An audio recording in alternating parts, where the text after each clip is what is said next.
చాలా రోజుల తర్వాత వీడియో పెడుతున్నాను. మామూలుగా అండి ఇప్పుడు ఆడవాళ్ళు ఉంటారు కదా, ఇళ్ళలో ఆడవాళ్ళు.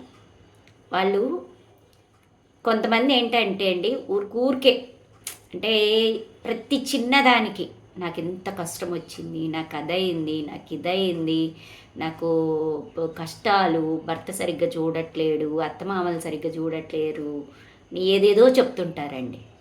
చాలా చెప్తుంటారు కదా. పెళ్ళైన రోజు నుంచి అన్ని కష్టాలు కష్టాలు కష్టాలు. ఈ మధ్య మీడియా ఎక్కువైపోయి ఇంకా ఎక్కువైపోయాయి.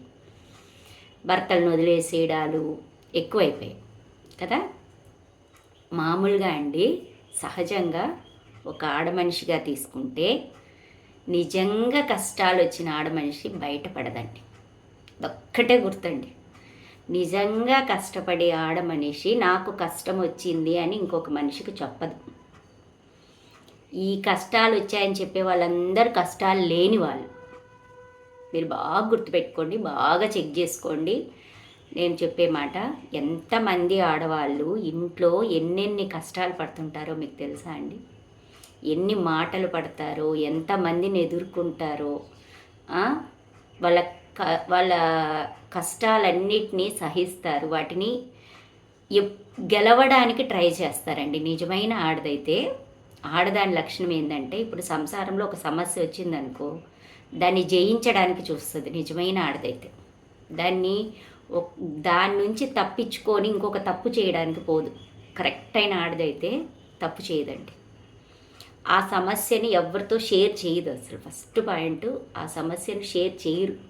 దాన్ని ఎట్లో ఒకట్లా తెలివితేటలతోటో లేకుంటే నయానో భయానో ఏదో ఒక రకంగా మార్చుకుంటుంది జీవితంలో.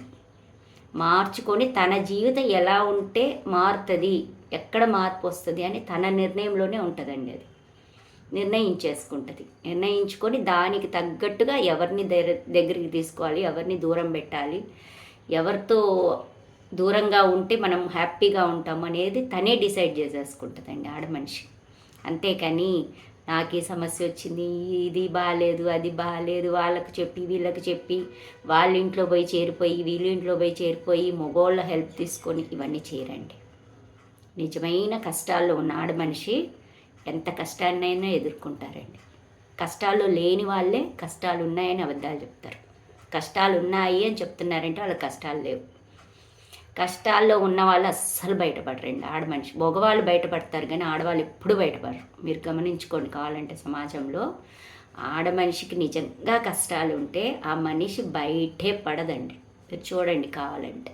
నేను చాలామందిని చూశాను నిజంగా కష్టాలు పడుతూ సంసారంలో భర్తతో ఏగుతూ పిల్లలతో భరిస్తూ అత్తమామల్ని పోషిస్తూ రకరకాలుగా సమాజంలో ఉద్యోగంలో ఎన్ని కష్టాలు వస్తాయంటే నిజంగా బయటికి పోయి పనిచేస్తే ఒక ఆడమనిషి అన్ని కష్టాలు వస్తాయండి. కానీ నిజంగా కష్టపడి పైకి వచ్చే ఆడమనిషి ఆ కష్టాన్ని అసలు కనపడలేదు బయటికి. అది బయటికి కనపడదు. అవి బయటికి చూపిస్తున్నారు, మేము కష్టపడుతున్నామని చెప్పేవాళ్ళు పైకి రాని వ్యక్తులండి. వాళ్ళు సక్సెస్ఫుల్ పర్సన్స్ కాదు. వాళ్ళు నిర్ణయాలు అంటే వాళ్ళు ఇంకా గొప్ప నిర్ణయాలు తీసుకుంటారండి. ఆ కష్టాలు ఎక్కువ అని చెప్పుకునే వాళ్ళు పెద్ద పెద్ద నిర్ణయాలు తీసుకుంటారు. దాని ఉచ్చులో చాలామందిని పడేస్తారు కూడా, చాలామందిని మోసం చేస్తారు, చాలామందిని ఇంకా ఆడమనిషి మోసం చేస్తే ఇంకా దానికి తిరుగులేదండి. అట్లాగా కాబట్టి కష్టాలు పడే ఆడవాళ్ళని మీరు చాలామంది మగవాళ్ళు ఉద్ధరించడానికి రెడీ అయిపోతారు. ఇట్లా కష్టం ఆడమనిషి కానీ ఇంట్లో మగవాళ్ళు ఏం హెల్ప్ చేయరు, కానీ బయట మగవాళ్ళు చాలా ఆ సినిమాలో బ్రహ్మానందం చెప్పినట్టు ఉద్ధరించడానికి వచ్చేస్తారండి. వాళ్ళు రెడీగా ఉంటారు. ఏంటి ఇలాంటి సమాజంలో ఇట్లా కష్టాలు పాపం కష్టపడే ఆడవాళ్ళని సేవ్ చేయడానికి. నేను చాలామంది అండి ఆటో డ్రైవర్లను కూడా చూశాను. నేను వాళ్ళు ఫోన్ మాట్లాడుతుంటే వింటుంటా.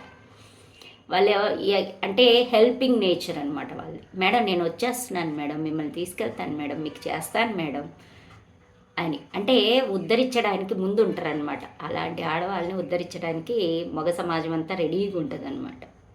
కాబట్టి నిజంగా కష్టపడే వాళ్ళు ఏ ఆడది బయటపడదండి. కష్టపడుతుంది కానీ బయటపడదు. అది గుర్తుపెట్టుకోండి.